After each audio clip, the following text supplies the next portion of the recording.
Hey friends, well, we hit some estate sales, and I bought a couple of big bags of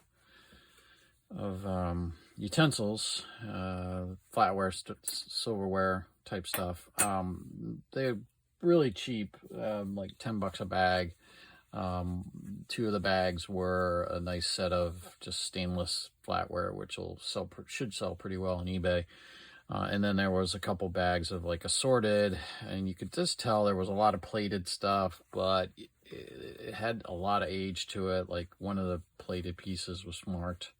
I don't think that was it. No, 1895.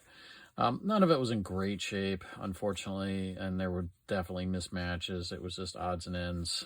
But I took a shot because I just had a feeling that there was going to be something in there.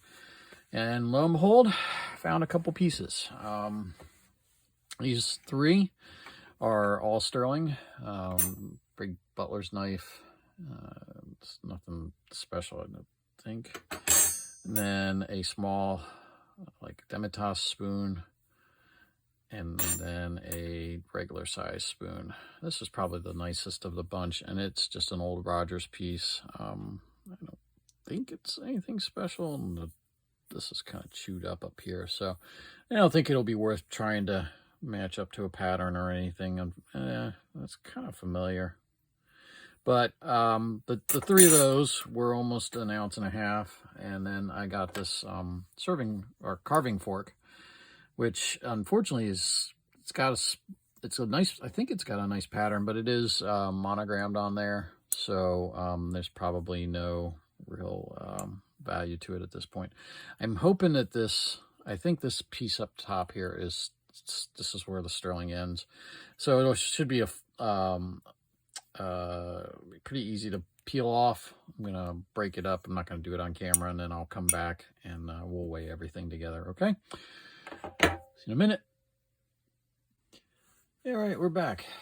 So that knife, or the carving fork, was pretty old, and it was pretty thick. So it weighed a good amount once it was broken down. What a pain in the butt, though, man. I had to really peel it apart, and then, had to push the top handle guard off, too.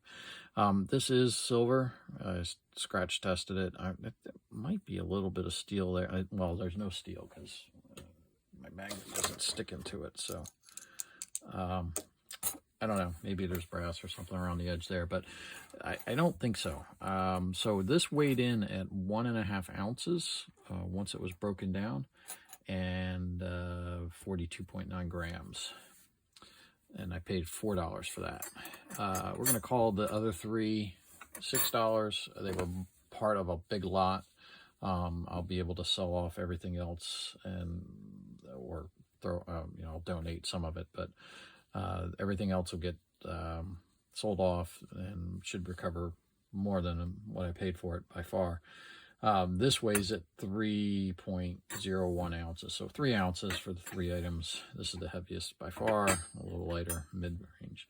So between the three, we came in at 4.5 ounces of silver, or sterling, 128 grams. Roughly today, which silver's shooting up, it's well over $25 now an ounce. That's roughly $96. Losing a little bit for the toll. Spent 10, we'll call it 10 to buy 4.5 ounces of sterling. I think that's not a bad deal. So we'll add it to our pile, and we'll keep moving along here. Thanks for watching. See you on the next one.